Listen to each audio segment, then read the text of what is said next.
कोई सिक्का फेंकता है, माथे में लगता है, वो चोट लगती है यहां। तुम ऐसे फेंक देते हो, चावल फेंकते हो, तुम सिक्का फेंकते हो, फूल फेंकते हो, मां को लगता है। वो तांत्रिक तो वो होता है जो एनर्जी को जानता है कि चैनलाइज कैसे करना है, मुझे अपनी एनर्जी को कैसे चैनलाइज करना है। जैसे कि जब हम पावर को अपने घर में मीटर में लगाते हैं तो उस मीटर से एक पावर को उठा करके लाते हैं कि हमें पंखा चलाना है, हमें बल्ब जलाना है, हमें एसी चलाना है, हमें क्या टाइम बढ़ता जाएगा वैसे वैसे महाविद्याएं लाइमलाइट में आते जाएंगी और बहुत सारे जो साधक हैं वो देखिए क्या ही होगा, क्योंकि माँ के बारे में जितना जानेगा, जितना अच्छे से जान पाएगा, तो उसी की वजह से भ्रम से भी बाहर निकल पाएगा। माँ बगलामुखी जो होती हैं बगुले की शक्ल जैसी होती हैं। अब बगुले की शक्ल वाली जो है इसलिए इनका नाम बगलामुखी है। नहीं, भिखारी बन करके जाओगे तो वो कैसे सोचेगी? तुम शावक बन के जाओ, तूने पैदा किया है, तेरा बेटा हूं मैं, अपनी माँ के पर्स में से ना निकाल के पर्स में से, माँ मैं 100 रुपये लेके जा रहा हूं, मुझे डोसा खा लो। क्यों? क्योंकि तेरा मैं पुत्र हूं।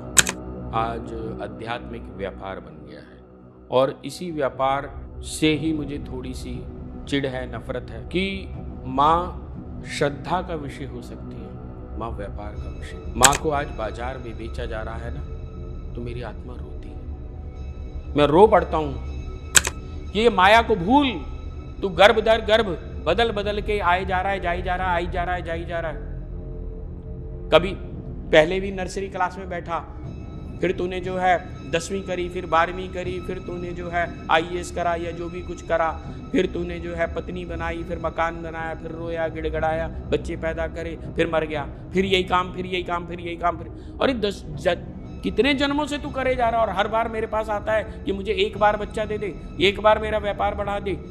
कब तू मुझसे मुझको मांगेगा? कल मैं आज से 800 वर्ष पूर्व साधु के रूप में था, हमें वहां सबको बंद कर दिया गया और जो उस समय की जो भी शासन सत्ता थी उन्होंने हमें जिंदा जला दिया।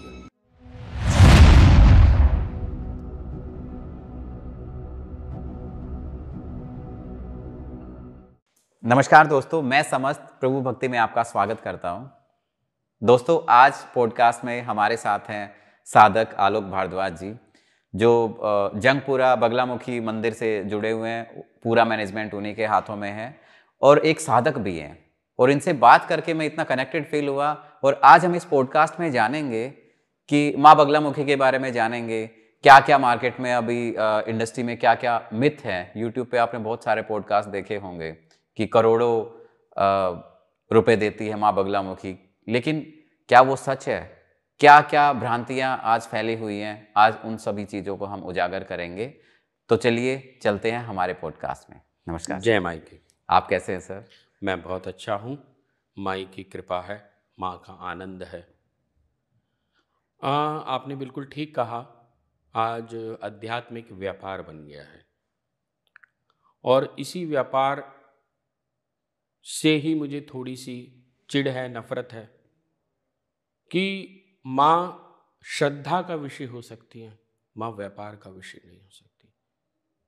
माँ को आज बाजार में बेचा जा रहा है ना, तो मेरी आत्मा रोती है, मैं रो पड़ता हूं कि माँ तेरे साथ ही क्या हो रहा है। इतना गलत कोई तो होगा जो इस व्यापार को रोकेगा। आज भ्रांतियां तरह तरह की फैला रखी हैं। माँ मुकदमे की देवी है, आप खाली मुकदमा करें। हाँ, एक बार मतलब ऐसा बहुत बार बोला जाता है कि अगर कोर्ट कचहरी से बचना है तो माँ बगलामुखी की साधना करें। देखिए, कोर्ट कचहरी से बचना है तो माँ बगलामुखी कर देगी, वो तो बहुत सामान्य सी बात है। जैसे मान लीजिए आपकी अपनी स्वयं की माँ है और कोई पड़ोस का बच्चा मार गया आपको, तो जब आप मम्मी मम्मी करके बोलोगे तो वो नेचुरल है, भाग करके आएगी, बचा लेगी। पर क्या माँ का सिर्फ इतना ही काम है कि बच्चे को कोई मारेगा तो तभी वो बाहर निकल कर आएगी? नहीं, माँ का काम है बच्चे का लालन पालन करना, बच्चे को ज्ञान देना, बच्चे को सही दिशा देना। हम उस दिशा को भटक रहे हैं, हम उस दिशा को कहीं भूल रहे हैं। तो सबसे पहले हम स्टार्ट करते हैं, जैसे बहुत सारे लोग पॉडकास्ट देख रहे हैं, जब वो देवी की बात करते हैं, देवी माँ की बात करते हैं, तो उनके सामने सिंपल चीज आती है माँ दुर्गा। लेकिन माँ दुर्गा से बगलामुखी, क्योंकि माँ दुर्गा से फिर 10 महाविद्याएं और 10 महाविद्याओं में बगलामुखी, तो ये अंतर क्या है? देवी जैसे ही हम शब्द बोलते हैं, देवी एक अपराशक्ति होती हैं और विद्या पराशक्ति होती है। जैसे कि नाम से ही प्रतीत हो रहा है स्पष्ट रूप से कि विद्या मीन्स ज्ञान, नॉलेज, और देवी मतलब एक फॉर्म। जब हम अपरा शक्ति की बात करते हैं तो वो फॉर्म वाली हो जाती है, उनकी कोई एक आकृति है, वह आप जब बुलाते हैं तो वो सामने आ जाती हैं। पराशक्ति, पराशक्ति की तो नीचे ही योगिनियाँ, सहयोगिनियाँ, सहचरी इतनी होती हैं, वही काम करती हैं। तो हम उनको जब देखते हैं तो समझते हैं कि बगलामुखी आ गई, तो वो देवी की रूप में प्रतीत होती है हमें। ज्ञान की देवी है बगलामुखी, और वैसे भी माँ बगलामुखी तंत्र की अधिष्ठात्री देवी होती है। तंत्र, तंत्र बड़ा व्यापक विषय है। तंत्र जिसको आज फॉरेन की यूनिवर्सिटीज मेटाफिजिक्स के नाम से पढ़ा रही हैं, उसको हम तंत्र कहते हैं। और हम तंत्र पढ़ना नहीं चाहते, ना तंत्र को जानना चाहते हैं। हम तंत्र को, जैसी कोई कहेगा कि मान लीजिए मैं ही अपने आप को ये कहूँ मैं तांत्रिक हूँ, तो शायद डिस्टेंस, लोगों का थोड़ा सा एक नेगेटिव व्यू हो जाएगा। जबकि तांत्रिक का मतलब साइंटिस्ट, जो अपनी ऊर्जा को जानता है कि मैं कैसे इस्तेमाल करूं। अच्छा, ये नेगेटिव बना क्यों? मतलब ऐसा नेगेटिविटी क्यों आई? वो नेगेटिविटी इसलिए आई क्योंकि अज्ञान आ गया और लोगों ने इसका मिसयूज किया, काफी मिसयूज करना शुरू कर दिया। आज से लगभग 1000 वर्ष पूर्व में, जिस समय में महात्मा बुद्ध हुए, बुद्ध जब चले गए, तो उनके भी 100 वर्षों के उपरांत जब तंत्र को विकृत होना शुरू हो गया, और उसके बाद प्रत्येक व्यक्ति इससे जन साधारण के रूप में इससे कार्य करने लगा और इसमें विकृति आनी शुरू हो गई। तो जैसे ही विकार आ गए तो तंत्र गलत हो गया, तो तांत्रिक भी गलत हो गया। तांत्रिक तो वो होता है जो एनर्जी को जानता है कि चैनलाइज कैसे करना है, मुझे अपनी एनर्जी को कैसे चैनलाइज करना है। जैसे कि एक जब हम पावर को अपने घर में मीटर में लगाते हैं, तो उस मीटर से एक पावर को उठा करके लाते हैं कि हमें पंखा चलाना है, हमें बल्ब जलाना है, हमें एसी चलाना है, हमें क्या चलाना है, तो हम यूटिलाइज करते हैं प्रॉपर। ऐसे ही ठीक हम जब पराशक्ति को जागृत कर लेते हैं अपने अंदर में, तब वह पराशक्ति को हम कैसे यूटिलाइज कराना है, हमें ज्ञान के रूप में करना है, हमें अध्यात्म के रूप में उसको जागृत करना है, या व्यापार के विषय में करना है, ये अलग विषय हो सकता है। लेकिन जैसे ही हम अध्यात्म के विषय में जाना शुरू करते हैं, माँ बगलामुखी आपकी सहायता ज्ञान के रूप में करनी शुरू कर देती है। तो अलग अलग चैनल हो गए वो, जैसे हम ज्ञान के रूप में, व्यापार के रूप में, अन्य किसी सफलता। अब नेता लोग जितने भी हैं वो माँ बगलामुखी की बहुत सी उपासना करना चाहते हैं, करते हैं, या सिर्फ इसीलिए उनका उद्देश्य लिमिटेड है कि हम अगर माँ बगलामुखी की साधना उपासना करेंगे तो हमें टिकट मिल जाएगा, फिर हम विजयी हो जाएंगे और हमें शासन सत्ता मिल जाएगी। क्या ये रियल में संभव है? हाँ, बिल्कुल संभव है, बिल्कुल संभव है। पर लेकिन माँ बगलामुखी मात्र इतनी ही शक्ति के लिए वो नहीं है। माँ का तो बहुत ही व्यापक स्वरूप है। माँ, जब ये जो पृथ्वी है, ये जो पूरा ब्रह्मांड है, ये जितने भी ग्रह हैं, वे सब अपनी अपनी धुरी पर, अक्ष पर घूम रहे हैं। वह जो घूमने की शक्ति है, घूर्णन की शक्ति है, वही स्तंभन की शक्ति है, वही आकर्षण की शक्ति है, यही बगलामुखी है। अच्छा, अगर हम बात करें, जैसे लोगों के घरों में माँ दुर्गा की मूर्तियाँ होती है ना, तो उनके लिए तो वही सब कुछ है। हाँ, ठीक है, ठीक है, लेकिन उनका ऐसा कैसे मार्गदर्शन हो कि वो बगलामुखी तक, माँ बगलामुखी तक जाए? देखिए क्या होता है कि आज की तारीख में जैसे मैंने बताया कि तंत्र को विकृत कर दिया गया है, तो इसमें क्या होता है ना कि अभिचार कर्म और कृत्याएं होनी शुरू हो जाती हैं। लोग इसको तंत्र के नाम से जानते हैं। जैसे किसी के कोई बाल काट लेता है, किसी के कोई नाखून काट लेता है। फिर पुराने समय में भी राक्षस लोग ऐसे ही करते थे कि वो नाखून काट लेते थे, बाल काट लेते थे और गड्ढा करके उसको दबा देते थे, जिसको कृत्या करते थे। कृत्या करने से क्या होता है, जो सामने वाला है कुछ मंत्रों के माध्यम से उसको अपने वश में कर लेते हैं। लेकिन यदि आप बगलामुखी की साधना पहले से करते हैं तो आपके ऊपर इस प्रकार का प्रयोग हो ही नहीं सकता। ये मैं स्पष्ट रूप से बता देना चाहता हूँ, क्योंकि आपके ऊपर एक शील्ड बन जाती है, कवच। उस कवच के घेरे में जब आप रहना शुरू कर देते हैं तो कोई भी कितना भी कुछ भी करता रहे, आपके ऊपर कुछ नहीं होगा, आपके व्यापार को कुछ नहीं होगा। तो अभिचार कर्म क्या होता है? मारण का, कि किसी को बिल्कुल मार दिया जाए, किसी को बिल्कुल बेड रिडन कर दिया जाए।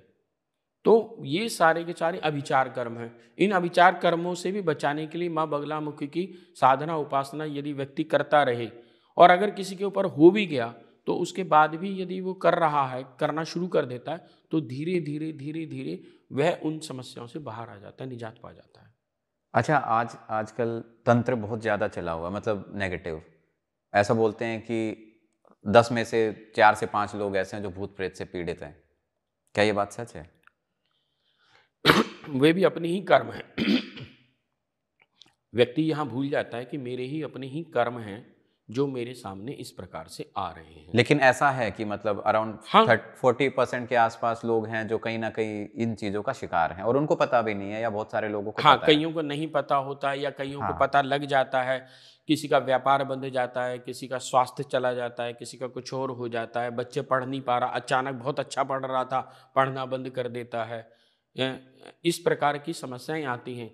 पति पत्नी के संबंधों में भी इस प्रकार मैंने बहुत सारे देखा है। अच्छा, आपको ये लगता है कि आने वाले समय में क्योंकि मैं अगर पर्सनली अपने खुद की बात करूं तो 1-1.5 साल पहले तक मुझे महाविद्याओं के बारे में नहीं पता था। फिर धीरे धीरे इंटरनेट से नॉलेज मिलनी स्टार्ट हुई, या मतलब मैं तो काफ़ी टाइम से, मतलब 2.5-3 साल मान के चलो, तो मेरे को जानने की क्यूरियोसिटी हुई। तो आपको लगता है कि जैसे जैसे टाइम बढ़ता जाएगा वैसे वैसे महाविद्याएं लाइमलाइट में आते जाएंगी और बहुत सारे जो साधक हैं वो? देखिए, जैसे मुझे ऐसा लगता है, प्राचीन भी क्या कहूँगा, आज से 20-30-40 साल पहले आईएएस के लिए अपीयरेंस में कम ही लोग बैठते थे, हैं, एमबीबीएस के लिए भी कम ही बैठते थे। तो जैसे जैसे नॉलेज लोगों को मिलेगी, हाँ। तो आज आईएएस की एंट्रेंस एग्ज़ाम में लाखों की संख्या में स्टूडेंट बैठते हैं और 6,000-7,000 ही सीट होती हैं। जबकि ठीक इसी प्रकार से जब कोई भी ज्ञान फैलेगा, विस्तारित होगा, विस्तृत होगा, तो उसका अच्छा ही होगा, क्योंकि माँ के बारे में जितना जानेगा, जितना अच्छे से जान पाएगा, तो उसी की वजह से भ्रम से भी बाहर निकल पाएगा। अलग अलग प्रकार की भ्रांतियाँ फैली हुई हैं। अब जैसे मैं आपको बताना चाहूँगा कि किसी ने बोला कि माँ बगलामुखी जो होती हैं बगुले की शक्ल जैसी होती हैं। अब बगुले की शक्ल वाली जो हैं, इसलिए इनका नाम बगलामुखी है। नहीं, बिल्कुल भी नहीं। स्वामी जी महाराज दतिया ने स्पष्ट रूप से अपनी पुस्तकों में विस्तार से इसके बारे में चर्चा करी है, बताया है कि माँ बगलामुखी का असली नाम वल्गामुखी है। असलियत में वल्गामुखी से व्युत्क्रम होकर, क्योंकि संस्कृत में धातु रूप चलता है, जैसे कि सिंह कोई धातु नहीं है, हिंस एक धातु है। हिंसात्मक प्रवृत्ति होने की वजह से सिंह उसका नाम पड़ा, व्युत्क्रम हो गया। ऐसे ही वल्गा मतलब होता है लगाम लगाने की शक्ति, कृत्याओं पर लगाम लगाने की शक्ति। जैसे सामने से कोई व्यक्ति जो है बार बार कोई अभिचार कर्म कर रहा है, कृत्याएं कर रहा है, कोई गलत कार्य कर रहा है, उसके ऊपर लगाम कैसे लगाई जाएगी? क्योंकि सामान्य कोई भी हम पूजा साधना आराधना करेंगे तो ठीक है, उस समय रास्ता तो मिल जाएगा। लेकिन अब जैसे चौकीदार है, अब आपके कोई कॉलोनी है, उसमें कोई चोरी करता है रोज, अब चौकीदार देख तो सकता है, लेकिन अगर वो व्यापक रूप में कर रहा है, बहुत एक षड्यंत्र के रूप में कर रहा है, तो चौकीदार के बस की नहीं है वो उसको संभाल पाना। फिर तो पुलिस को एंटर करना ही पड़ेगा, और पुलिस भी क्या करेगी, वो भी अपना एक स्पेशल फोर्स बना करके उसको पकड़ने के लिए वो करती है। कहीं कहीं जगह ऐसे देखा जाता है। तो ठीक इसी प्रकार से यहाँ भी होता है। माँ बगलामुखी जो है कृत्याओं पर कंट्रोल करने के लिए कार्य करती है, तो इसलिए इनका नाम बलगामुखी से बगलामुखी व्युत्क्रम हुआ। तो बगलामुखी, ना कि ये बगले की शक्ल जैसी है, बगले की शक्ल बिल्कुल नहीं है, बगले से इनका कोई लेना देना नहीं है, कोई लेना देना नहीं है। ये एक भ्रांति है आज, क्योंकि जैसे मैंने बताया ना शुरुआत में कि भी आज एक मार्केट बना दी गई है, जिसको जैसे लोगों को समझ आ रहा है वो वैसा करना चाहते हैं, वैसे कर लें, शुरू कर रहे हैं। ऐसा नहीं है। अच्छा, मंदिर जो तंत्र की जो 10 महाविद्याओं के जो मंदिर है वो नॉर्मल मंदिरों से अलग होते हैं क्या? हाँ, क्योंकि उनका पूजा साधना आराधना का तरीका थोड़ा सा डिफरेंट होता है, तांत्रिक सारा सिस्टम होता है। क्योंकि तंत्र का मतलब है समय से बांधना, समय को बांध करके चला जाता है। समय को बांध करके चलने का मतलब हो गया कि चाहे बारिश हो, सर्दी हो, बरसात हो, कुछ भी हो, मान लीजिए वहाँ पर 7 बजे आरती होनी है तो 7 बजे ही होगी। जब हम कोई यज्ञ करते हैं, जैसे अब हमारे यहाँ यज्ञ होता है तो वो 11 बजे यज्ञ होता है, तो वो 11 बजे ही होगा, कुछ भी हो। तो तंत्र ये व्यापक वैसे तो विषय है, तो उसमें क्या है, समय को बांध करके चला जाता है कि समय इतने ही बजे ये कार्य होगा। तो उनकी पद्धतियाँ भी थोड़ी सी डिफर होती हैं, और इसमें कहीं भी अनुशासन रहित कार्य नहीं हो सकता। मतलब जो नियम है, अब जैसे पीले वस्त्र होंगे, आसन आपका पीला होगा, आपका जो भी पूजा पद्धति है वो भी एक सिस्टम से ही होगी।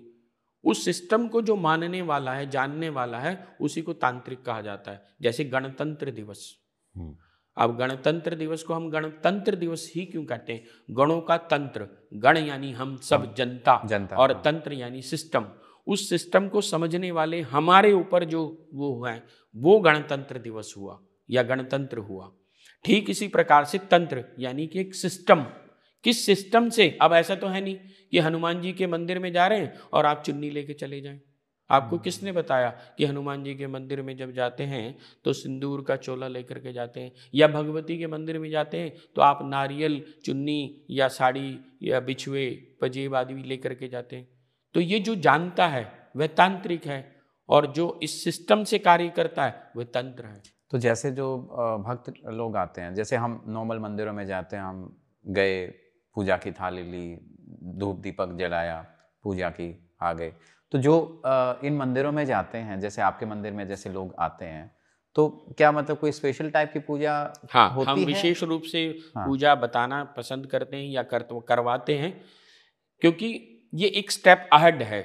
जैसे मतलब अगर मैं जाऊं, मैं लेट्स से आपके मंदिर जा रहा हूं, तो मैं नॉर्मल दर्शन करके नहीं आ सकता? नहीं, आ सकते, बिल्कुल आ सकते हैं। दर्शन करने की कोई उसमें मनाही नहीं है। ये ठीक वैसे ही है जैसे एक 5वीं क्लास का बच्चा 5वीं क्लास में जब जाता है तो उसके लिए सामान्य वो होता है, लेकिन जब वही बच्चा IAS की तैयारी करता है या MBBS की तैयारी करता है तो उसे खास तरह का एक पैटर्न को अडॉप्ट करना पड़ता है।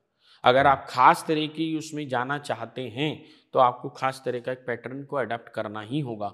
वहाँ मंत्र हैं, उन मंत्रों की जो दीक्षा आपको मिली है, उन मंत्रों की दीक्षा को ही आप मंत्र को आप वहाँ पे करेंगे तो आपकी ऊर्जा बढ़नी शुरू हो जाएगी।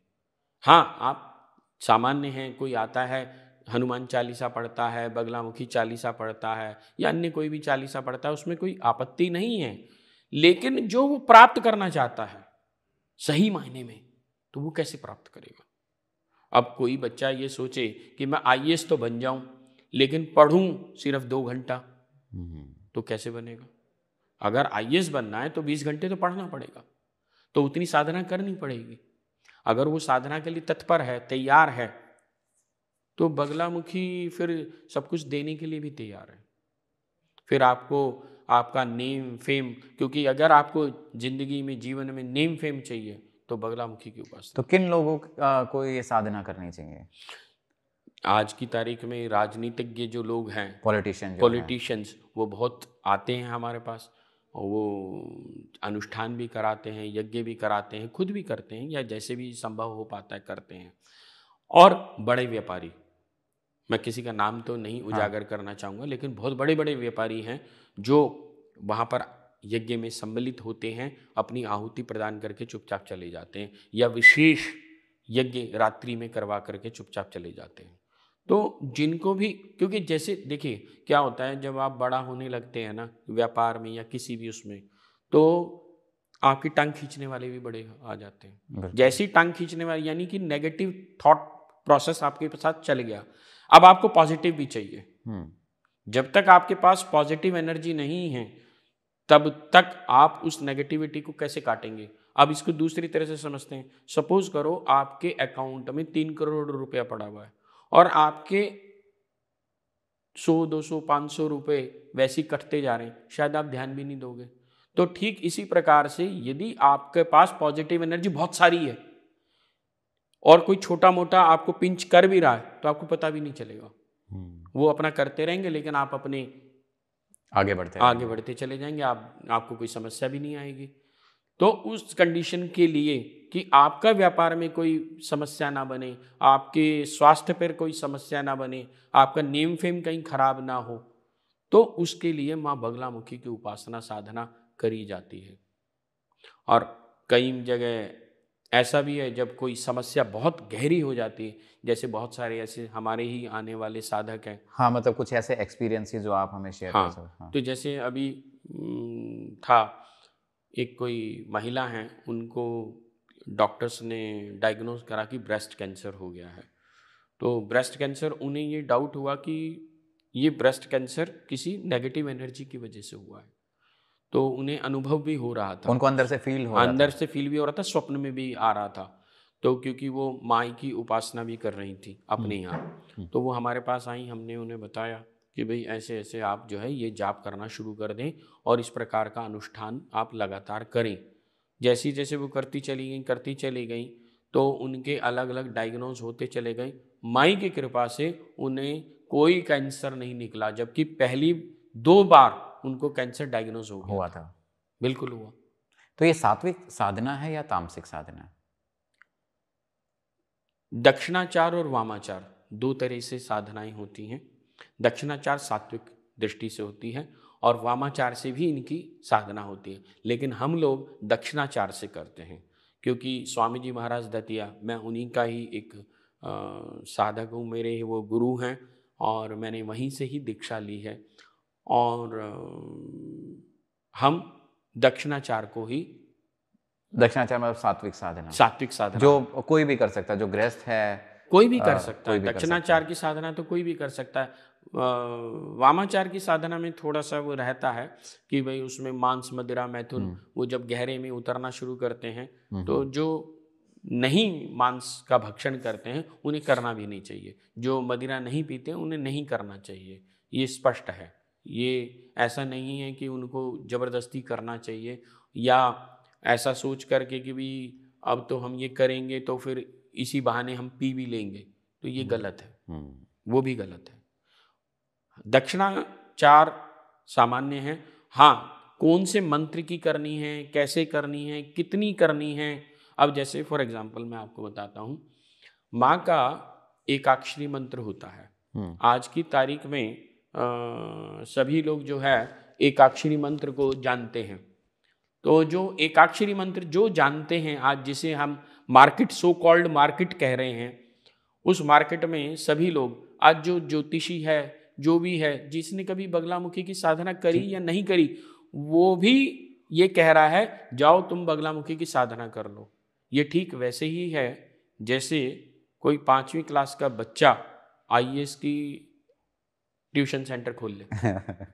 हाँ। जब एंटाइटल्ड नहीं है आप तो आपको नहीं करना चाहिए क्योंकि उसके दुष्परिणाम भुगतने पड़ते हैं। तो ठीक इसी प्रकार से मैं बस वही बता रहा था कि एकाक्षरी जो मंत्र है, एकाक्षरी मंत्र स्वामी जी महाराज दतिया ने एकाक्षरी मंत्र में रेफ लगाया।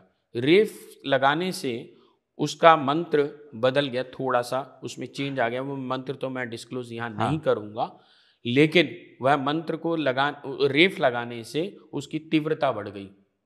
और दूसरा मैं सांकेतिक रूप में बता रहा हूं कि लंग जो बीज मंत्र होता है वो मूलाधार का होता है, हंग जो बीज मंत्र होता है वो विशुद्धि का होता है, और रंग जो बीज मंत्र होता है वह मणिपुर चक्र का होता है। तो स्वामी जी महाराज ने यहाँ रेफ लगा करके उसकी तीव्रता बढ़ा दी। उससे हुआ क्या है कि कोई भी व्यक्ति यदि एकाक्षरी मंत्र को जाप करता रहता है तो उसके अंदर दिव्यता आनी शुरू हो जाती है। वह दिव्यता इस प्रकार की है कि उसकी पराशक्ति यानी कुंडलिनी की शक्ति वह जागृत हो जाती है। यदि वो करोड़ों में संख्या में इसको कर ले, बस आपका मन चंचल नहीं होना चाहिए। और अगर आपका मन चंचल भी है, आप किसी भी बात की परवाह मत करो, बस आप करते चले जाओ, करते चले जाओ। माँ भगवती स्वयं आपको रास्ता दे देगी, और जब आपको रास्ता मिल जाएगा तो आपकी कुंडलिनी भी जागृत हो जाएगी। क्योंकि पराशक्ति क्या है? पराशक्ति विद्युत की गति रखती है, उसकी कोई वैसा नहीं है, फॉर्मलेस है वो जैसे विद्युत हमारे घर में जो ये बिजली आ रही है उसकी क्या वो आप कहेंगे कि भाई क्या उसका शेप है? कोई शेप नहीं है। अच्छा, कुछ लोग ऐसे देखे हैं जो कोई मंत्र जाप नहीं करते हैं, सिर्फ मेडिटेशन करते हैं, उनकी भी कुंडलिनी अवेकन हो जाती है। और वहीं कुछ लोग ऐसे हैं जो मंत्र जाप करते हैं और फिर उनकी कुंडलिनी अवेकन हो जाती है। मतलब एक कोई पर्टिकुलर साधना करते हैं, देवी की साधना है या फिर भगवान शिव या हनुमान जी की, तो दोनों में अंतर क्या है? जैसे मैंने बताया कि कुंडलिनी शक्ति जागृत हो जाती है। कुंडलिनी शक्ति जागृत होने से पहले व्यक्ति में क्या फर्क है और आज में क्या फर्क है? जैसे एक व्यक्ति कोई ये कहे कि आज मैं आईएएस बन गया, तो आईएएस बनने के बाद कुछ तो फर्क आएगा उसके जीवन में, व्यवहार में, उसकी शक्ति में, कुछ और में, उसके घर के लाइफस्टाइल में फर्क तो आएगा ना, सबको दिखाई देगा।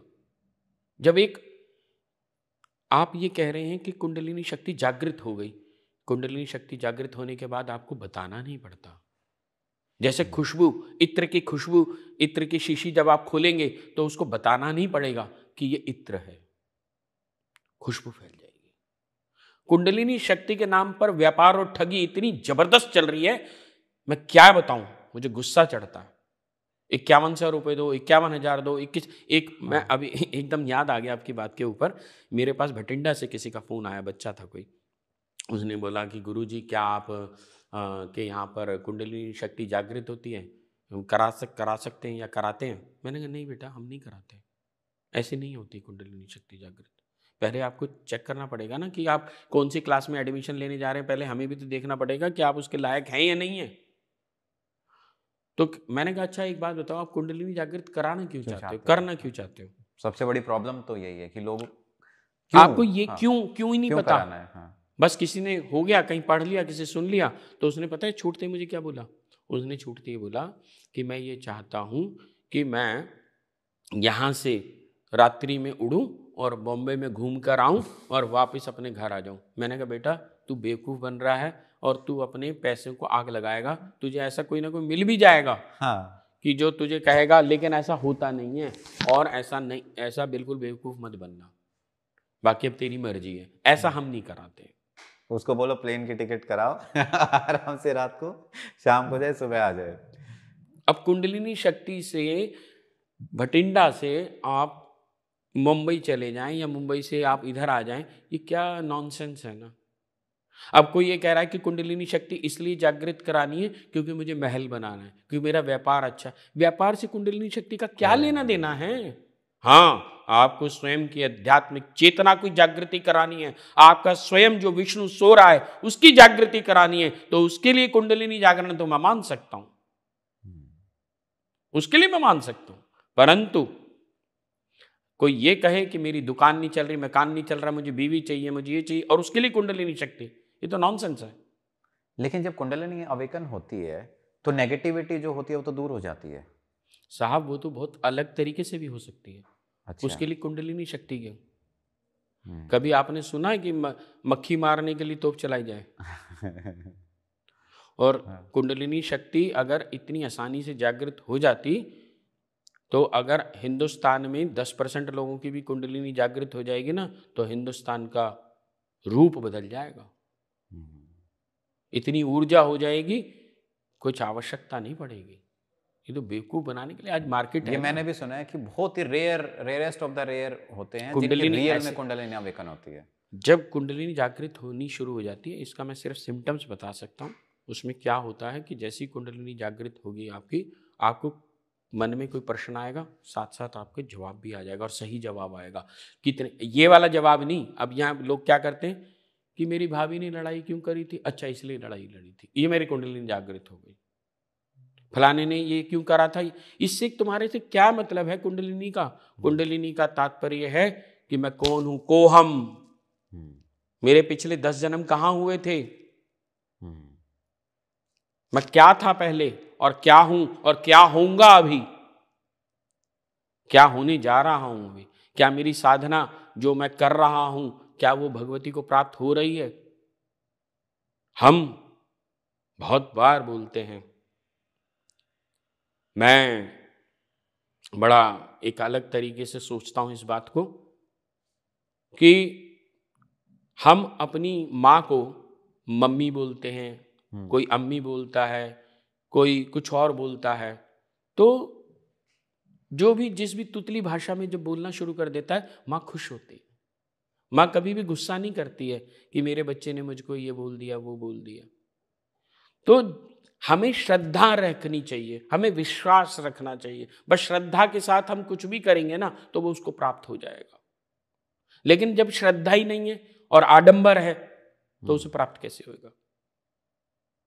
होगा ही नहीं। हम आडंबर करना सीख गए हैं। तो इससे अच्छा तो ना ही करो तो बढ़िया है। कुंडलिनी शक्ति, मेरे पास ऐसे कितने ही केस आ चुके हैं जो कुंडलिनी शक्ति, मैं किसी का नाम नहीं लेना चाहूंगा यहां पर, क्योंकि कुंडलिनी शक्ति जागृत कराने के चक्कर में उन्होंने अपनी किडनी दे बैठे। कुंडलिनी शक्ति जागृत कराने के चक्कर में बीपी खराब हो गया उनका।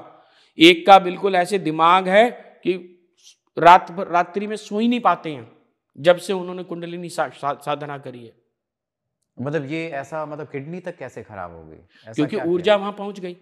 बेसिकली क्या है आप समझिए, ईड़ा पिंगला और सुषुम्ना।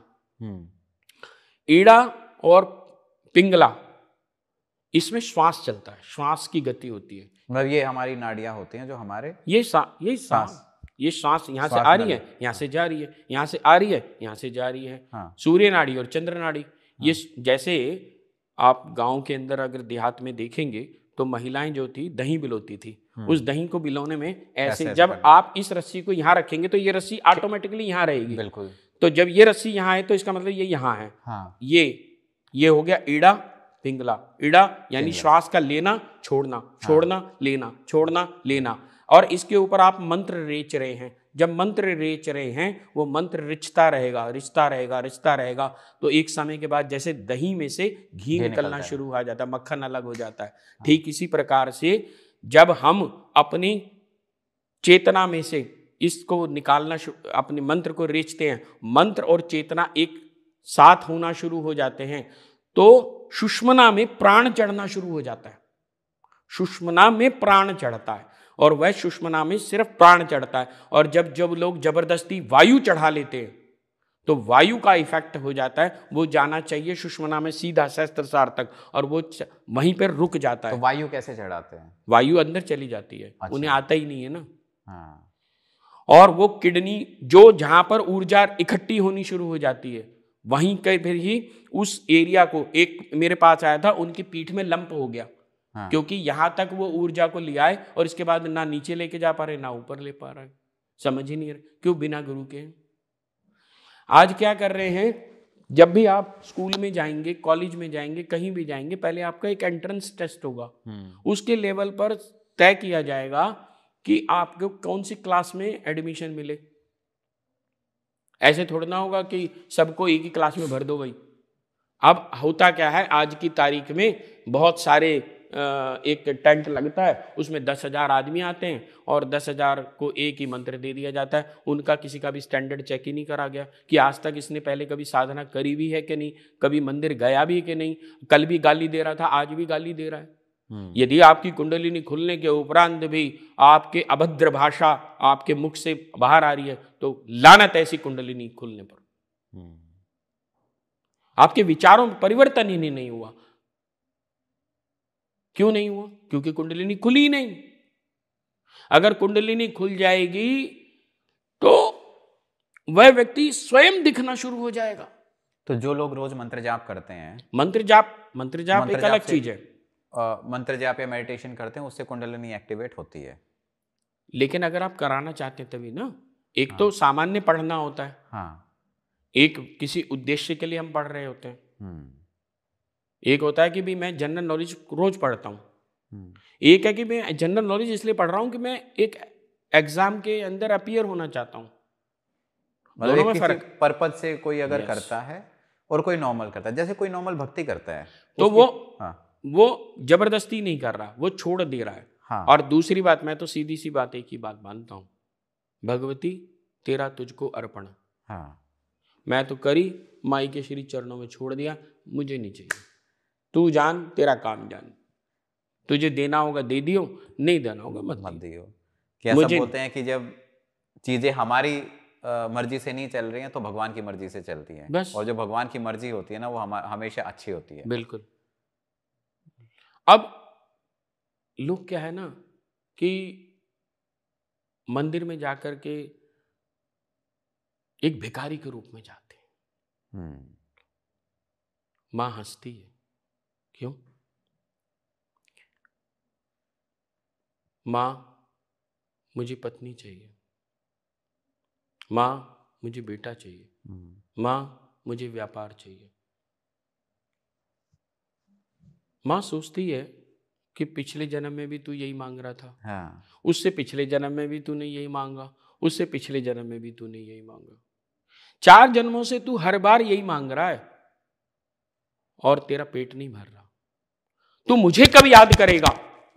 तू मुझसे मुझको कब मांगेगा? कभी तूने सोचा ये बात? तू अपने अंदर में मुझको जागृत कब करेगा? ये कभी सोचा तूने? नहीं सोचता, सोचता ही नहीं, उस तरफ तो जाता ही नहीं। और यदि तुम शावक हो तभी शेरनी तुम्हें अपना दूध पिलाएगी, कुत्ते को शेरनी दूध नहीं पिलाती। तुम जब कुत्ते बन करके जाओगे, सारे समय यही मांगोगे, भिखारी मांग। आप एक बात बताओ सिंपल, सभी से पूछता हूं मैं तो हमेशा, कि जब आप किसी रेड लाइट पे खड़े हो और आपने देखा भी ये भिखारी है और वो भागा हुआ आपके पास आ रहा है, तो आप शीशा ऊपर कर लेते हो या फटाफट अपने पर्स वर्स खोल करके सारे पैसे उसे दे देते हो? नहीं देते। जब तुम भिखारी बन करके जाओगे तो वो कैसे सोचेगी? तुम शावक बन के जाओ, तूने पैदा किया है, तेरा बेटा हूं मैं, अपनी मां के पर्स में से ना निकाल के, पर्स में से, मां मैं 100 रुपए लेके जा रहा हूं, मुझे डोसा खाना है। क्यों? क्योंकि तेरा मैं पुत्र हूं, ये मेरा अधिकार है, अधिकार से मांगूंगा, कुत्ते की तरह से नहीं मांगूंगा। क्यों? क्योंकि वो भक्ति नहीं है हम में, वो सोच ही नहीं है। मैं तो कितनी बार यही बात कहता हूं, एक ही बात बोलता हूं कि एक दिन के लिए, सिर्फ एक दिन के लिए तुम मां की जगह ना सिर्फ ऐसे खड़े होकर देख लेना। जब सामने से कोई फूल फेंकता है ना, वो सीधा माथे में लगता है। कोई सिक्का फेंकता है, माथे में लगता है, वो चोट लगती है यहां। तुम ऐसे फेंक देते हो, चावल फेंकते हो, तुम सिक्का फेंकते हो, फूल फेंकते हो, मां को लगता है वो, कभी उसका दर्द से ना। ये भी वैसे बहुत गलत है। मतलब लोगों के मन में ये है कि मंदिर जाने से मिलेगा, लेकिन एक प्रेम भाव नहीं आता, एक कनेक्टिविटी आती नहीं है। वो श्रद्धा नहीं है ना साहब। हाँ, श्रद्धा नहीं है। जब तक हम भगवान से कनेक्ट नहीं होंगे, जब तक माँ से कनेक्ट नहीं होंगे, तुम पहले तो अपनी माँ को माँ मानना सीखो ना पहले। तुम कभी अपनी माँ के पैरों के नीचे जाकर के बैठो तो सही, कभी उसके पैर को दबा के सीखो, दबाना सीखो। जिस दिन तुम उसके पैर को दबाना सीख जाओगे, उसकी पीड़ा को सीख जाओगे, तुम उस माँ को भी सीख जाओगे, उस माँ से बात करना सीख जाओगे। तुम्हें अभी नर की पीड़ा नहीं समझ में आई, नारायण की पीड़ा क्या समझोगे? नहीं समझ सकते, कभी नहीं समझ सकते। तो अगर कोई नॉर्मल पर्सन है, वो मंदिर जाता है, उसको किस तरीके से पूजा करने, क्या मैं तो सीधी सी एक ही बात बोलता हूं, मांगना छोड़ दो, वो स्वयं देगी। वो तुम्हारी मां है, उसने बचपन में तुम्हारा लालन पालन करा। जब तुम गंदे थे, टट्टी करके पड़े रहते थे, तो सबसे पहले साफ करने कौन आती थी? माँ ही है जो माँ आती थी। उनके अलावा कोई कर भी नहीं सकता है। माँ आती थी। माँ को दर्द होता है, परंतु कब? जब तुम शिशुवत होते हो। शिशु बनना सीख जाओ, तुम श्रद्धा ले आओ, मां रोना सीख जाओ मां के लिए। जिस दिन तुम मां के लिए रोना सीख जाओगे, मां नंगे पैर दौड़ करके आएगी। तुम आडंबर बंद कर दो, तुम ये कहना बंद कर दो कि मैंने अपनी कुंडलिनी खुलवा ली, मैंने अपना ये कर लिया, मैं लोगों को बेवकूफ बनाना बंद कर दो। मां दौड़ करके आएगी, तुम्हारे साथ रहेगी सदैव। तुम्हारे पर कोई अविचार कर्म नहीं हो सकता। तुम्हारी श्रद्धा जागृत होनी चाहिए, तुम में ज्ञान सर्वत्र फैलना शुरू हो जाएगा। तुम्हारी आभा स्वयं फैल जाएगी, तुम्हें फैलानी नहीं पड़ेगी, तुम्हें कुछ करना नहीं पड़ेगा, स्वयं जागृत होगी। क्यों नहीं हो रही, इस पर चिंतन करो, क्योंकि तुम आडंबर में हो। आडंबर रहित हो जाओ बस, और क्या चाहिए। तुम आडंबर रहित नहीं होना चाहते। मैं सैकड़ों बार बोला है, मंदिर में जाओ, जैसे तुम अपनी माँ के पास गांव में जाते हो, शहर में जाते हो, कहीं जाते हो, सबसे पहले क्या बोलते हो? माँ कैसी है, मैं आ गया। कभी बोला अभी मंदिर में जाके जाते क्या बोलते हो? मुझे पत्नी दे दे, बच्चा दे दे, गाड़ी दे दे, तुझे 10% दे दूंगा। धिक्कार है। वो टाइम पे 10% भी नहीं देते हैं। धिक्कार है। कभी उससे जाके पूछो, मां तू कैसी है, कैसी है तू मां? एक बार बोल के तो देखो। जिस दिन वो पूछेगी तुमसे कि तू बता बेटा कैसा है, वो पूछेगी नहीं, वो कर देगी। तुम्हारे हालात ठीक हो जाएंगे, जैसे सुदामा के हो गए थे। कृष्ण ने पूछा नहीं कि तू कैसा है, उन्होंने कर दिए। जब सुदामा डरते हुए गए थे कि मेरी गरीबी है, कांख में चावल छुपा करके, कृष्ण ने वही चावल खाए और उसको मुक्त कर दिया। अच्छा, जो लोग जैसे साधना करते हैं, ठीक है, तो इसमें कुछ दिन वगैरह भी होते हैं कि इतने दिन की होनी चाहिए, इतने दिन की होनी चाहिए? देखिए, वैसे तो उसने श्वास गिन के नहीं दिए। हम जो 21,800 बार एक दिन में सांस ले रहे हैं, उसको यदि बिना गिने ही करें तो, क्योंकि गिनना और नहीं गिनना, ये प्रेम में, जब आप प्रेम में होते हो ना, तो आपकी पत्नी जब जेब में हाथ डालती है तो आप ये भी नहीं देखते कि कितने पैसे वो ले गई। आपकी गर्लफ्रेंड जब हाथ में जेब में हाथ डालेगी ना, तो आप ये नहीं कहोगे कि कितने, बल्कि और कहोगे और ले जा। जब भी तुम प्रेम में होंगे तो तुम्हें देने में आनंद आएगा। जब भी तुम गिनोगे तो व्यापार हो जाएगा। नहीं, लेकिन करते चले जाओ। जैसे कुछ नियम होते हैं ना, कि नियम सिर्फ इसलिए हैं हाँ, कि जिससे अभ्यास हो जाए। चेतना को हमें अभ्यास कराना है, अपनी चेतना को, अपनी श्वासों को।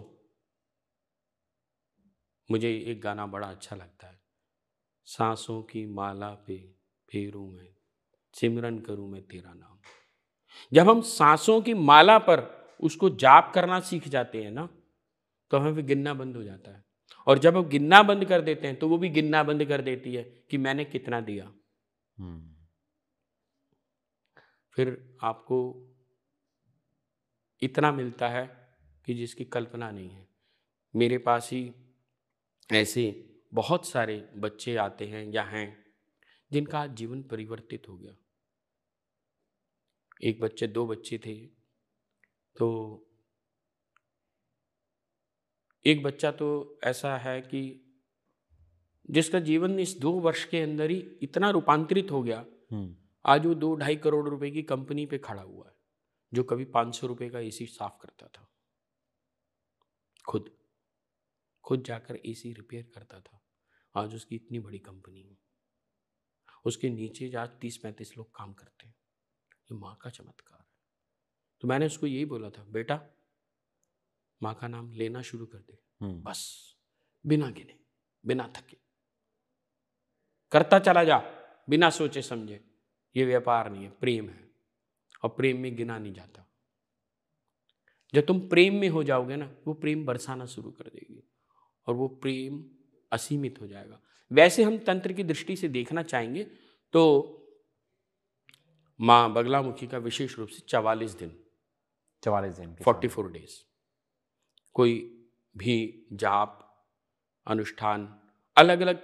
वैसे तो देखिए, अब इसको दूसरे ढंग से भी समझना पड़ेगा हमें कि आज की तारीख में एक और मार्केट बन गई है। क्या? माँ का एक 36 अक्षरी मंत्र जो है इंटरनेट पे भी अवेलेबल है, और जिन्हें पता है वो भी, जिन्होंने साधना करी है या नहीं भी करी, कोई ज्योतिषी है या नहीं है, वो सब जो है 36 अक्षरी मंत्र बांट रहे हैं। कमर्शलाइजेशन हो गया है, और जो जितना पैसा दे करके ये ले भी ये मंत्र है और ये करना शुरू कर दे जैसे। लेकिन ये तो गलत है, मतलब अगर कोई विद्या है तो वो तो उस पे उसका कमर्शियलाइजेशन नहीं होना चाहिए। होना तो नहीं चाहिए, मैं कुछ और बताने जा रहा हूँ। वो तो खैर बिल्कुल भी नहीं होना चाहिए, और उसका फल भी नहीं मिलता है, परिणाम नहीं होता, उसका दुष्परिणाम ही भुगतना पड़ता है। जैसे कोई भी व्यक्ति जब बीमार पड़ता है तो अलग अलग बीमारियों के लिए अलग अलग दवाइयाँ होती हैं। ऐसा तो नहीं है कि सिर दर्द है तो डिस्प्रिन ले ली, तो पेट में दर्द है तब भी डिस्प्रिन ले ली, बुखार है तो भी डिस्प्रिन ले ली, कैंसर है तो भी डिस्प्रिन ले ली। माँ के 2000 मंत्र हैं, उन 2000 मंत्रों को अलग अलग रेचा जाता है अलग अलग समस्याओं के अनुसार। तो अलग अलग समस्याओं के अनुसार ही पूजा का विधान भी है। अब जैसे आपने एकदम से एक प्रश्न रखा कि भाई कितने दिन, तो मैं इसीलिए बोलता हूं तुम प्रेम में आ जाओ तो फिर समस्या नहीं है, पहली चीज। अब दूसरी चीज क्या है, चलो हम ऐसा भी करके देखते हैं या कर लेते हैं, तो उसमें फिर ऐसा है कुछ मंत्र हम 44 दिन करने पड़ते हैं, कुछ 6 महीने के भी हैं, कुछ 1.25 साल के भी हैं, जैसी समस्या है। अब किसी को कैंसर है, वो 40 दिन में तो ठीक नहीं होगा, और उसको एक ही डिस्प्रिन तो दी नहीं जा सकेगी। तो जब मंत्र इतने सारे हैं तो उनका प्रयोग भी डिफरेंट है, एक मंत्र से उपचार नहीं हो सकता। अच्छा, जिन लोगों पे तंत्र का प्रयोग किया गया होता है, अगर वो माँ बगलामुखी की साधना की तरफ जाएं तो उन्हें तंत्र से मुक्ति मिल सकती है, नेगेटिव जो उन पे किसी ने करा रखा है? देखिए, मैंने पहले भी बोला कि तंत्र एक व्यापक व्यवस्था है, तंत्र पॉजिटिव है। अभिचार और कृत्याएं ये नेगेटिव होती हैं।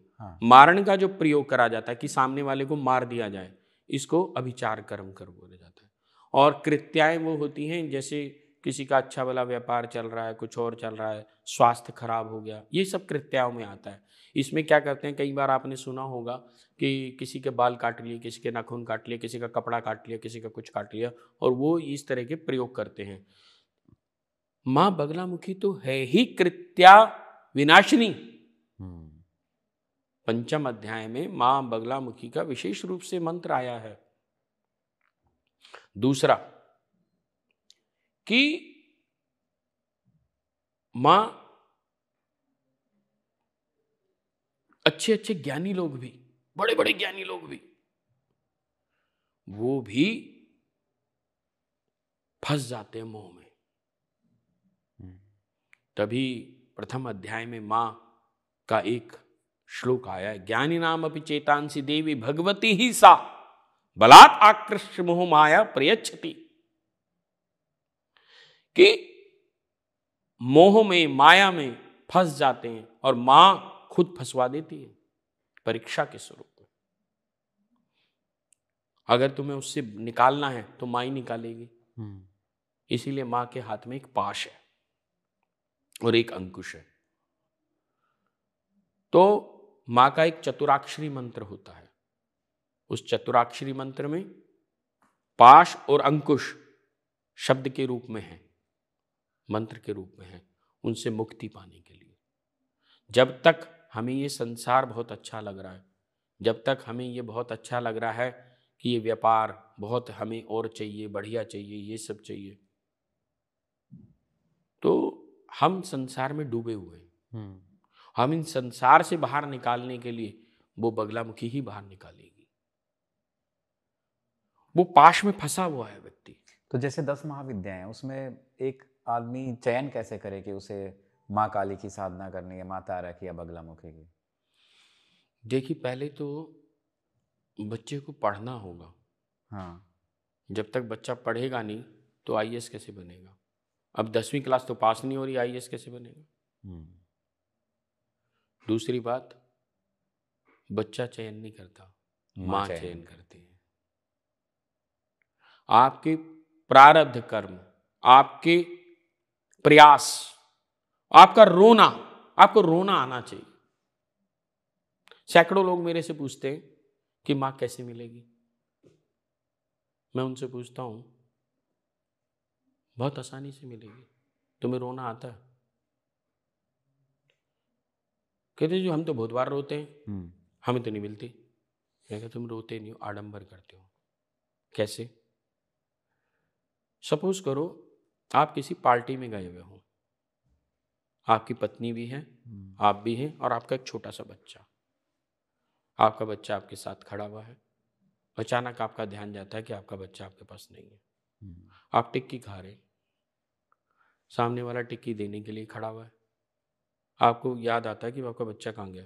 आप टिक्की खाओगे या बच्चे को ढूंढने? सब कुछ भूल के बच्चे को ढूंढने। आप चीखोगे, आप सबसे पहले पूछोगे भाई तूने मेरा बेटा देखा? उस पंडाल में 20 मिनट बाद सबको यह पता चल जाएगा कि आप बच्चे को ढूंढ रहे हैं। हाँ, और क्या कभी आपके परिवार को भी पता चला कि आप मां को ढूंढ रहे हैं? कभी नहीं। तो जब आपकी पत्नी को भी पता नहीं है कि आप मां को ढूंढ रहे हैं, तो आपको मां मिल जाएगी क्या? लेकिन ये जो कनेक्शन है, ये तो खुद का, स्वयं का भगवान के साथ होता है। दूसरे लोगों को बताने से क्या होगा? हो सकता है कि वो माने ना, बोले कि ना क्या माने, कर रहा है, ना माने, जो भी है। मैं सिर्फ वो बता रहा हूं, उसकी इंटेंसिटी ये होनी चाहिए कि हम सब कुछ भूल करके, मुद्दा वहां ये नहीं है। मुद्दा ये है कि आप ये बिना परवाह करे कि भाई कौन मुझे क्या कहेगा, मैंने खाना खाया नहीं खाया, मैं कैसे बैठा हूं, कैसे, आप सिर्फ क्या होता है कि मेरा बेटा कहाँ? भागे जाते हैं हम, तूने मेरा बेटा देखा, तूने मेरा बेटा देखा, तूने मेरा बेटा देखा, बेटा देखा, बेटा देखा, बेटा देखा, ऐसे करते रहो। जब तक बेटा नहीं मिल जाएगा आप चैन से नहीं बैठ पाओगे। लेकिन आपको मां मिले ना मिले, आपको तो टाइम पे खाना भी खाना है, आपको सब कुछ करना है। आप में बेचैनी कहां हुई मां को पाने की? वो लालसा कहां जागृत करी अभी तक आपने? हुई नहीं। जब हुई नहीं तो वो भी नहीं मिलेगी। वो प्रेम, कभी आप रोए ही नहीं उसके लिए। आप बच्चे आप एक दिन ना मिले, आप रो रो के आंखें सूज जाएंगी आपकी। अब 2 मिनट रो के, हाँ माँ तू मुझे मिल जा, माँ तू मुझे मिल जा, माँ तू मिल जा, 4 बार बोल तो दिया यार, और कितना बोलूं, चलो यार ऑफिस का टाइम हो गया। ये सब नाटक है। तुम अपने आप को बेवकूफ बना रहे हो, किसी को नहीं बना रहे। और क्या होगा इसमें? ऐसे माँ थोड़ी ना मिलती है। माँ बगलामुखी बेसिकली तंत्र को काटने वाली देवी है।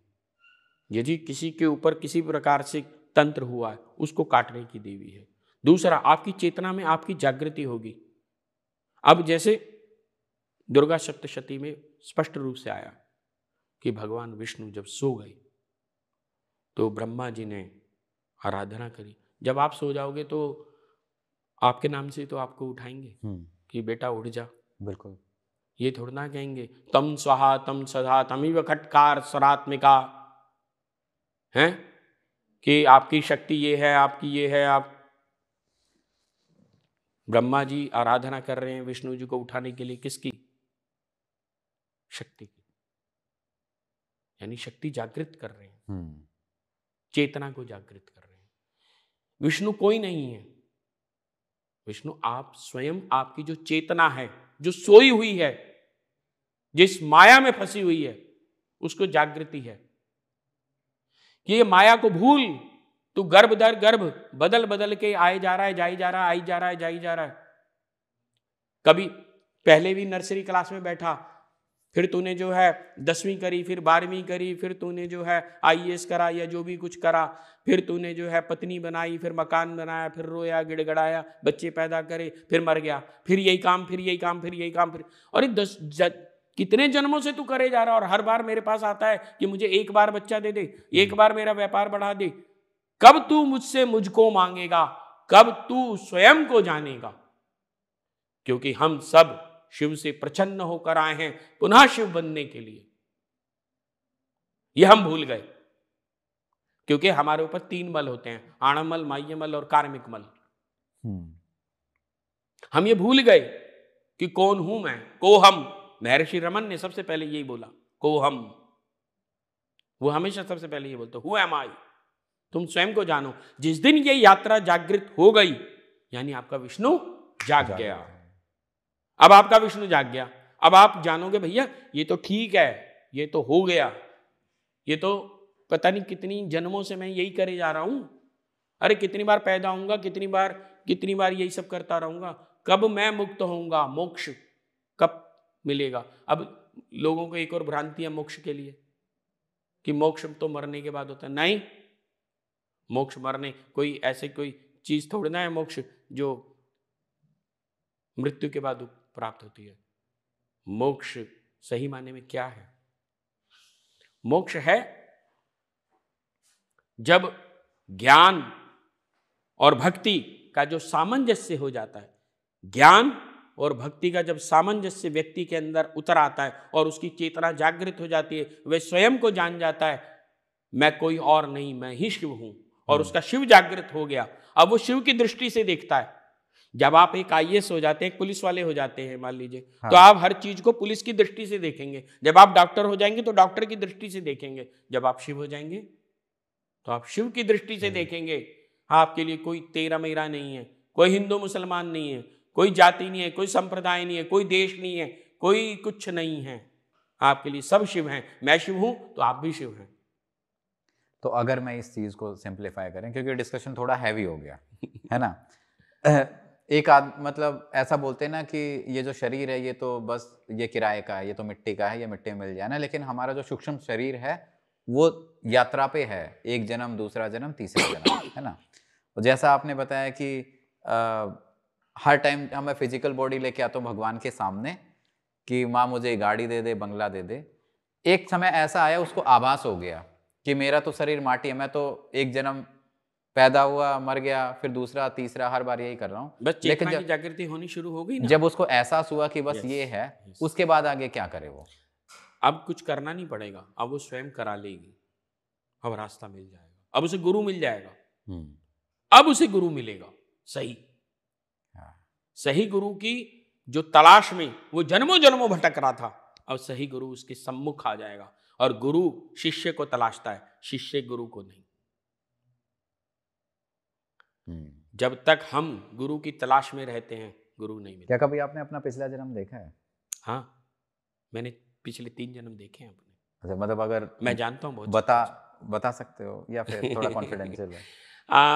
मैं एक जन्म में, जिसको आज आप यमुनानगर कहते हैं, जगाधरी, इस जन्म में, एक जन्म में मैं आज से 800 वर्ष पूर्व साधु के रूप में था। स्वयं पता लग जाता है मुझे, मतलब टाइम भी पता लग जाता है। 800 वर्ष पूर्व में मैं, जिसको आज जगाधरी कहते हैं, उस स्थान पर मेरा जन्म हुआ था। और एक हमारा आश्रम हुआ करता था, उस आश्रम में हम रहते थे। उस समय में, जिस समय में वहाँ कोई एक, जो मैंने देखा है वो मैं आपसे बता रहा हूँ कि वहाँ एक लकड़ी का बहुत सुंदर अच्छा बना हुआ आश्रम टाइप से था। हमें वहाँ सबको बंद कर दिया गया, और जो उस समय की जो भी शासन सत्ता थी, उन्होंने हमें जिंदा जला दिया। और एक जन्म मेरा नेपाल में हुआ। नेपाल में जो पशुपतिनाथ है, उसके आसपास में मेरा जन्म रहा है। वहाँ मैंने साधना भी करी है, आराधना भी करी है, और वो भी साधु के रूप में रहा। और जो उस एक और जन्म रहा, जिसमें अंत में मेरे को ये जागृति हो गई, देख करके लालसा जागृत हो गई कि मुझे संसार में जाना है। तो इसलिए ये मेरा जन्म सांसारिक प्लस आध्यात्मिक हुआ। दोनों। एंड आपका पिछला आध्यात्मिक से आप जुड़े हुए थे, इसलिए आप यहाँ मैं तक पहुँच अध्यात्म गए। में भी अभी इसीलिए अध्यात्म जागृत है कहीं ना कहीं, मैं ये समझता हूँ, क्योंकि साधना प्रत्येक व्यक्ति कर पाए उतनी इंटेंसिटी से मैं नहीं समझ पाता। क्योंकि आज क्या है ना कि एक आडंबर तो बहुत ज़्यादा चल गया कि हम साधना करते हैं, हम ये करते हैं। अच्छा, साधना और पूजा में भी फर्क होता है। क्या फर्क होता है पूजा और साधना में? पूजा हम किसी उद्देश्य के लिए करते हैं, जैसे हम कहा कि भाई नौकरी लग जाए, नौकरी लग जाए, गाड़ी मिल पत्नी जाए, या मिल जाए, फिर ये मिल पैसे जाए, आ वो हो जाए। जाए, ऐसा हो जाए, जो भी हम इससे उद्देश्य से रिलेटेड कुछ भी कहा, गए प्रसाद चढ़ा देना जी, 40 दिन की पूजा कर लो, फलाना कर लो, ये सारी की सारी पूजाएं हो हैं। जाए। जो साधना होती है उसमें सिर्फ एक भक्त, जैसे मीरा ने कृष्ण की साधना की। गांव के लोग जानते हैं, जब एक नया बैल खरीदते हैं ना वो, तो उस बैल को, पुरानी बैल मान लीजिए, पुराने आप तो वो ट्रैक्टर से करने लग गए, तो जैसे 2 बैल होते थे, तो मान लीजिए एक बैल मर गया या खराब हो गया तो दूसरा बैल लाते थे, तो जो नया बैल आता था वो पुराने बैल के साथ ही उसके कंधे के ऊपर हल रख दिया जाता था और उसी के साथ चलता था। वो 3 दिन तक उसके साथ चलता था, तो 3 दिन में वो अभ्यस्त हो जाता था कि अब मुझे कैसे चलना है। तो ये जो साध लिया अब उसने अपने आप को, जब आपने अपने मन को साध लिया, जब आपने अपनी चेतना को, बुद्धि को साध लिया, ये जो सध लेना है यही साधना है। जो हम पूजा कर रहे हैं वो तो हम उद्देश्य के लिए कर रहे हैं, स्वयं को थोड़ा ना साध रहे हैं। वो तो ये है कि भाई हमें ये चाहिए, वो चाहिए, XYZ कुछ भी चाहिए, तो वो ठीक है, उसमें तो आपको मिल भी जाएगा, आपने करा, आपको मिल गया। अगर कोई व्यक्ति बहुत दुखी है और वो दुर्गा की जगह पे अगर माँ बगलामुखी की साधना कर दे, या सेम ही है? देखिए, दुर्गा सप्तशती में भी आता है और मेरा मन के बड़े बहुत ही करीब है, किम वर्णयाम। अब इसके वैसे तो 2 मतलब है। अब मेरी माँ अगर काली साड़ी पहन के आए तो भी मेरी माँ, पीली साड़ी पहन के आए तो भी मेरी माँ, और लाल साड़ी पहन के आए तो भी मेरी माँ। हाँ, ये तो हो सकता है कि मुझे लाल साड़ी में ज़्यादा अच्छी लगती हो या पीली साड़ी में अच्छी लगती हो, पर रहेगी तो मेरी माँ। There is no any difference in between the Durga, Kali, Lalita Tripura Sundari and Baglamukhi. ये हमारा स्तर है। तो फिर सबके अलग अलग मंत्र क्यों, एक क्यों नहीं?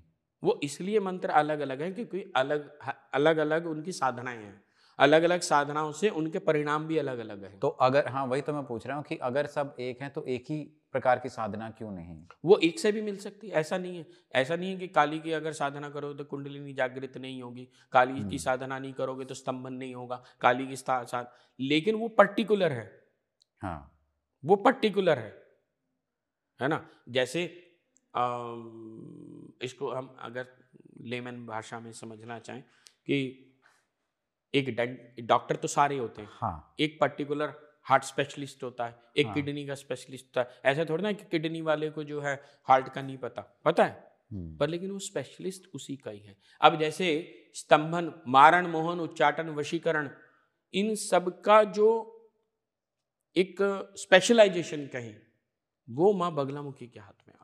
जब आप इनके मंत्रों को करना शुरू कर देते हैं तो वह जो सारा प्रभाव है वो उस साधक के अंदर आना शुरू है। उसका आभा मंडल, उसका जिसको हम ओरा कहते हैं, वो ओरा डेवलप होना शुरू हो जाता है। अब एक व्यक्ति, मैं स्पष्ट रूप से बता देना चाहता हूँ कि जो भी माँ बगलामुखी का साधक होगा उसमें अपने आप ही आकर्षण होगा, अपने आप उससे मन करेगा बात करने का।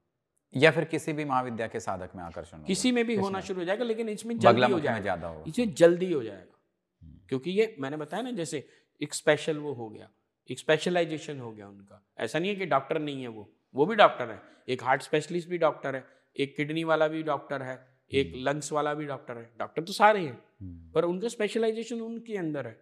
अब जैसे काली, काल नियंत्रणात् काली, जो काल को नियंत्रण करे। What is the mean of the काल? काल मीन्स टाइम। हाँ। अब टाइम को जो नियंत्रण करे, जो काल को चलाए, जो समय को चलाए। जैसे पानी पड़ा हुआ और पानी चलता हुआ, दोनों में डिफरेंस है। पानी जो पड़ा हुआ है वो भी पानी ही है, और एक पानी चल रहा है, पानी में गति आ गई। अगर समय रुक जाए, स्टिल हो जाए, तो ये विध्वंस हो जाएगा। इस पूरी सृष्टि को जो चला रही है, इस काल को जो चला रही है, वह काली, यानी उस समय को चलाने वाली शक्ति। यानी जब साधक साधना में उतरता है और उससे सही दिशा मिलती है, वह काली दिलाती है। और जब पहले काली परीक्षा भी लेती है, इसीलिए मां काली के पैरों के नीचे वो शिव है। वो शिव कोई नहीं, आप स्वयं है, साधक है। जब आप स्वयं की चेतना को जागृत करते हैं, ये सामान्य उसके लिए नहीं है। जो सामान्य जन हैं ये उनके लिए नहीं है। पहले ही बता दें कि 10 माह, देखिए, एक होता है, एक पढ़ता है एक बच्चा स्कूल में जाकर के कुछ बनने के लिए, एक बच्चा पढ़ता है कि ठीक है यार, मुझे बाप का ही तो बिजनेस संभालना, मुझे कुछ से कुछ करना। उसको पहले से क्लियर है कि भाई मुझे कोई खास बात नहीं है, मुझे तो दुकान चलानी है। हाँ ठीक है, शादीशुदी हो जाए इसलिए ग्रेजुएशन कर रहा हूँ बस, और क्या, और मुझे कोई ज्यादा वो नहीं। तो ये हो गए संसारिक आदमी। और एक है कि जिसे अपनी स्थिति को बदलना है, उसे निर्माण करना है। वो क्या करेगा? वो MBBS बन के ही रहूंगा भाई, चाहे मेरे माँ बाप कैसे भी हों, गरीब हों, कुछ भी हो, कहीं से भी लाऊंगा, कुछ भी करूंगा, 24 घंटे में से 25 घंटे पढ़ूंगा, तब वो MBBS बनेगा। जब एक व्यक्ति में ये जागृति आनी शुरू हो जाती है कि मुझे ऐसा ही करना है। ये सारी साधना उनके लिए हैं, 10 महाविद्याओं की। हाँ, अगर वो संसार को छोड़ करके आगे की गति को पाना चाहते हैं, तब ये उसके काम की बातें हैं। और जो सांसारिक हैं वो तो सामान्य मिल ही जाएंगे, क्योंकि जब खुशबू इस कमरे में इत्र की बोतल खुलेगी तो खुशबू तो फैलेगी। वो ये थोड़ा ना है कि खाली मुझे मिलेगी, वो तो आपको भी मिलेगी। तो जब आप 10 महाविद्याओं में से किसी भी विद्या की साधना, आराधना, कुछ भी पूजा भी करना चाहेंगे, सामान्य भी। अब मेरे पास बहुत सारे लोग इस तरह के आते हैं कि जी हमारे पे ऐसा कर दिया, बेटी का विवाह नहीं हो रहा, ऐसा नहीं हो रहा। कुछ ऐसे एक्सपीरियंसेस हैं मतलब जो हाँ, बहुत अजीबोगरीब आपने देखे? अभी आपने बताया, मेरे पास ऐसे कम से कम 4 से 5 एक्सपीरियंसेस ऐसे हैं जिसमें ये था, महिलाओं के साथ कुछ दुष्कर्म होते थे। उनके साथ रात्रि में कोई नहीं है, कमरे में कोई भी नहीं है, और रात्रि में वो निद्रा में सोई हुई हैं और वो उनके साथ रेप हो रहा है। वो किसी को बता भी नहीं पा रही हैं। तो उन्होंने किसी तरह से बातचीत करी तो मुझे बताया, तो मैंने उन्हें बताया, कुछ प्रयोग बताए, कुछ मंत्र बताए। एक कटहल होता है, कटहल के 8 टुकड़े करा करके, उतारा करा करके नदी में प्रवाह भी कराया, और भी बहुत सारे प्रयोग हैं, वो सारे कराए। फिर मंत्र साधना कराई, भगवती की कृपा से उन्हें 3-4 दिन में ही फल मिल गया। और आज इस बात को भी 2.25 साल हो गए। एक छोटी बल्कि कन्या, वो लगभग 11वीं-12वीं की कक्षा में पढ़ने वाली, उसके साथ भी सेम ऐसी था, उसके साथ भी मैंने ऐसे करवाया। ऐसी किसी और महिला का भी था। तो इस प्रकार के, अब एक व्यक्ति आते हैं, उनके साथ किसी ने उनका व्यापार बांध दिया।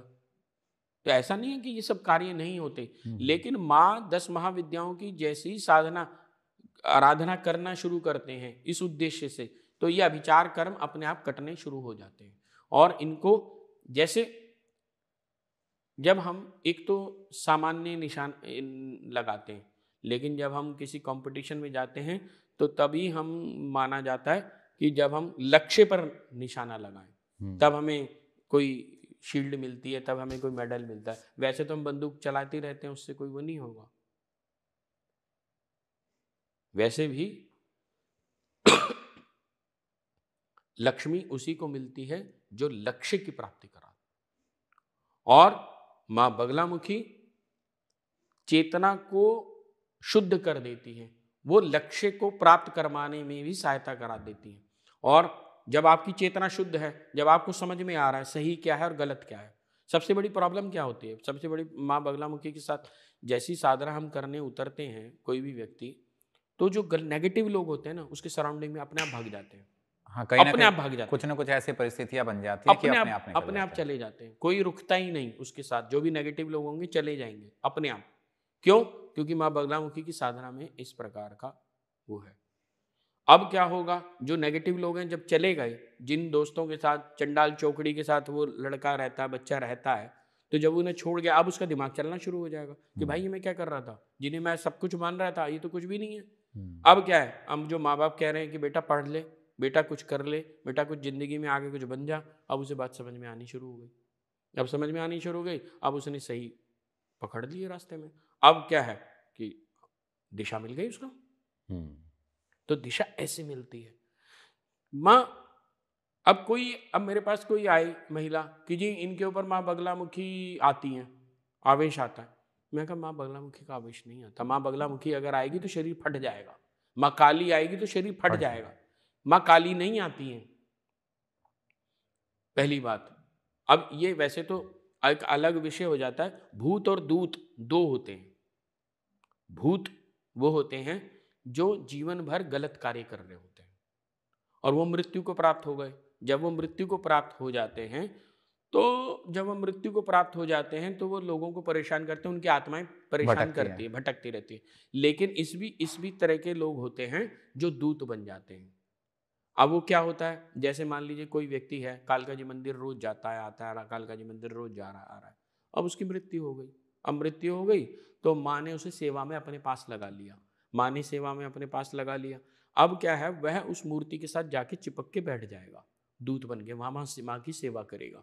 अब जैसे कोई भी व्यक्ति माँ से मांगने आया कि माँ मेरे को ये चाहिए, माँ मेरी फलानी फाइल के ऊपर ये काम अटका हुआ है, ये दिक्कत हो रही है, तो माँ क्या करती है, माँ कहती है दूत को जा भाई इसका ये काम करके आ। माँ थोड़ी ना जाती है, वो दूत जाता है।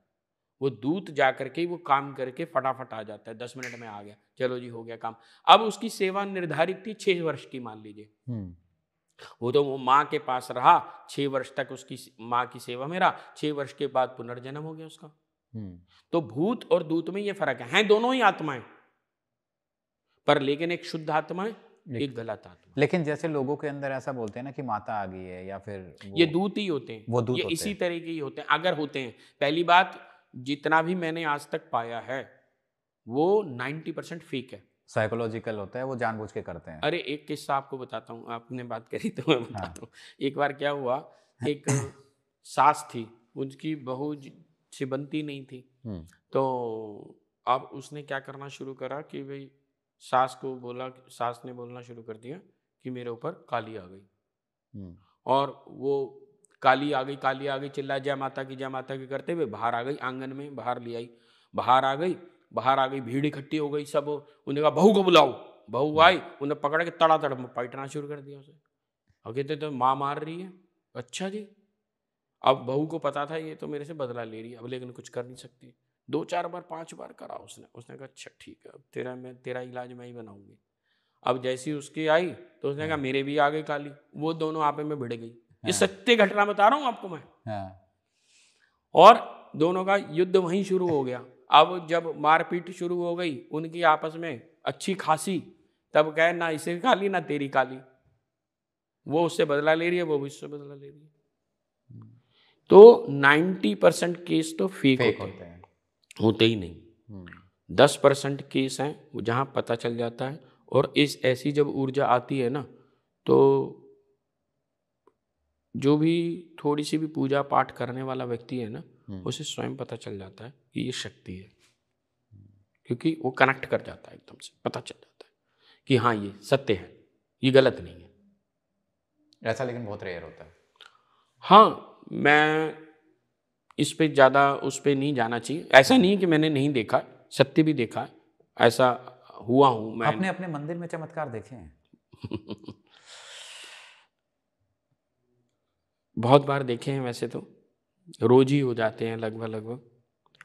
जब एक साधक आकर के कहता है कि अभी जैसे मैं आपको बताता हूँ, हमारे यहाँ आने वाली एक साधिका हैं, उनके ऊपर ब्रह्म राक्षस किसी ने छोड़ दिया। ब्रह्म राक्षस बहुत खतरनाक चीज़ होती है। तो वो माँ की साधना करती थी, तो वो उनका कुछ नहीं कर पाया और स्वप्न में उसको दिख गया और उसको ये दिखाई दिया कि गुरुजी मेरे साथ खड़े हुए हैं और उन्होंने रक्षा करी है। मैंने कहा बेटा कुछ चिंता मत कर, तू बस ये साधना करती रहे, ये जाप करती रहे, निरंतर करती रहे। और वो करती रही तो जिन्होंने उसके ऊपर वो चीज भेजी थी उसकी मृत्यु हो गई, उसकी मृत्यु हो गई एकदम। एक ऐसे ही करनाल से आती हैं, उनके कोई 95-98 लाख रुपए किसी ने दबा लिए। तो बड़ी लंबी स्टोरी है वैसे, बस उसमें कट शॉर्ट में आपको बता रहा हूँ। उसमें क्या हुआ कि उन्होंने पैसे भी ले लिए और मुकदमा भी कर दिया। उन्होंने चेक दिया हुआ था, वो चेक उसमें प्रेजेंट करा करके कहा दिया, कैश उन्होंने दे दिया था, चेक भी पड़ा हुआ था गुड फेथ में, तो उन्होंने प्रेजेंट करा के दी इतने पैसे और दे और डबल और पैसे दे। अब वो रोती हुई मेरे पास आई कि जी ऐसे ऐसे ये दिक्कत हो गई है। मैंने माँ से निवेदन करा, माँ ये तो गलत है। तो माँ ने कोई प्रयोग बताया मुझे और अगले दिन उसकी कोर्ट की डेट थी और उसे एक पता था कि सजा होनी है। कुछ था ही नहीं उसके पास सबूत कुछ समझाने के लिए, और ये दिक्कत हो जाएगी कि भाई इतना पैसा जमा कराओ, और जबकि मैं पैसा दे चुकी हूँ। अब मैंने कोई प्रयोग कराया तो आप बिलीव करना, रात्रि में वो व्यक्ति उठा और चलने लगा तो वो गिर गया, उसका घुटना टूट गया और घुटना टूट गया तो अगले दिन वो कोर्ट जा नहीं पाया।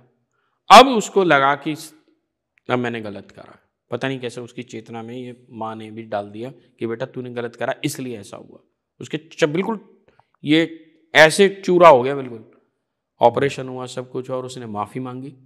उसने बोला मैंने गलत किया है और मुझे कोई पैसा नहीं चाहिए।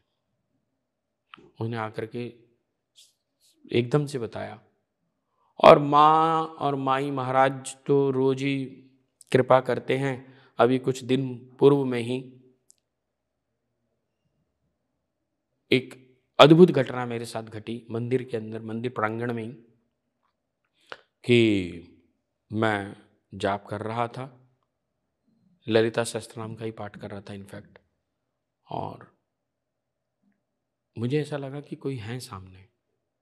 तो जैसे ही मैंने महसूस करा कि भी कोई सामने है, तो मैंने ऐसे उठाया तो मैंने देखा कि एक लगभग 16 वर्ष की कन्या जिन्होंने लाल साड़ी डाली हुई थी, वो ट्रांसपेरेंट साड़ी थी, बहुत सुंदर, इतनी दिव्य।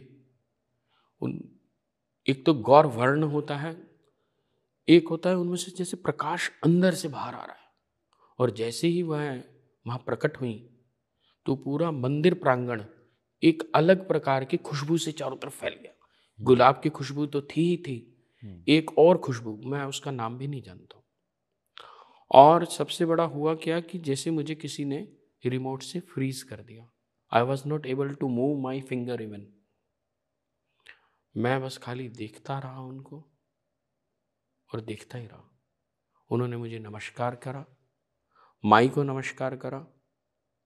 नमस्कार करने के उपरांत लगभग 30 से 40 सेकंड उन्होंने नृत्य किया, और नृत्य भरतनाट्यम टाइप से कोई शास्त्रीय करा, और माई को प्रणाम करा, और ये जा और वो जा, गायब। उनके जाने के बाद भी मैं 2 मिनट तक हिल नहीं पाया, मेरे रोंगटे खड़े हो गए, अभी भी मेरे एकदम से वो हो रहा है, और खुशबू चारों तरफ फैली हुई थी। मैं स्पीचलेस हो गया, जैसे मानो मुझे बोलना ही भूल गया हूं, और मेरे अश्रु बहते रहे। और ऐसे चमत्कार को मैं देख रहा था कि जैसे ये तेरी ही कृपा है माँ, मैं तो इस लायक नहीं। और जब ये सब हो गया और जब मैंने बताया, घर में भी बताया, 2-4 जनों को, सबको नहीं बताया, तो शाम तक भी वहां पर जो ऊर्जा थी मंदिर में वो भिन्न थी। जो भी आ रहा था वो छूटते कह रहा था कि बल्कि एक डीआईजी आए थे उसी शाम को। उन्होंने आते ही बोला कि यहाँ की ऊर्जा बिल्कुल अलग है, आपके मंदिर में ऊर्जा बहुत अच्छी है। मैंने कहा ये सब माँ का चमत्कार है, मैं तो किसी लायक नहीं हूँ, मैं तो कुछ जानता नहीं हूँ। बस मुझे तो एक ही बात आती है, अपनी टूटी भाषा से उसका नाम बोल लेता हूँ और वो भी गलत सही वो स्वीकार कर लेती है। वो उसकी दया है, उसका प्रेम है मुझ पर, वरना मैं इस लायक नहीं। माँ प्रेम लुटाती है, बांटती है, पाने वाला चाहिए। बस मैं तो इतना ही जान पाया हूं, इतना ही समझ पाया हूं। अपने जीवन से भी मैंने यही समझा, सीखा। अच्छा, आपकी स्टोरी क्या है? आप क्यों आए मतलब इस फील्ड में? मैं आया नहीं, मुझे कान पकड़ के लाया लाया गया है। गया। कान पकड़। आपका बैकग्राउंड क्या है? मैं एक कंप्यूटर इंजीनियर हूँ और इलेक्ट्रॉनिक्स में मैंने डिग्री ली है, इलेक्ट्रॉनिक्स एंड टेलीकॉम में। बीटेक किया आपने? हाँ, और मैं कंप्यूटर की अपनी कंपनी चलाता था, प्राइवेट लिमिटेड कंपनी थी मेरी।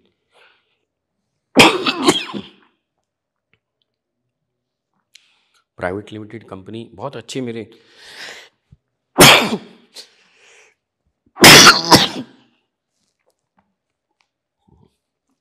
इसके बाद फिनिश करेंगे। कितना बैटरी बची है? खत्म। हाँ, फिनिश करेंगे। मेरी अपनी प्राइवेट लिमिटेड कंपनी थी और मैं तो बहुत अच्छे कॉरपोरेट में डील करता था। हाँ, मेरे पिता जरूर माँ बगलामुखी की उपासना साधना में थे। और वो भी क्यों आए, क्योंकि 1980 में लगभग एक हमारे ऊपर समस्या आ गई थी। मेरे पापा के नाना महाराजा पटियाला के राजपुरोहित थे।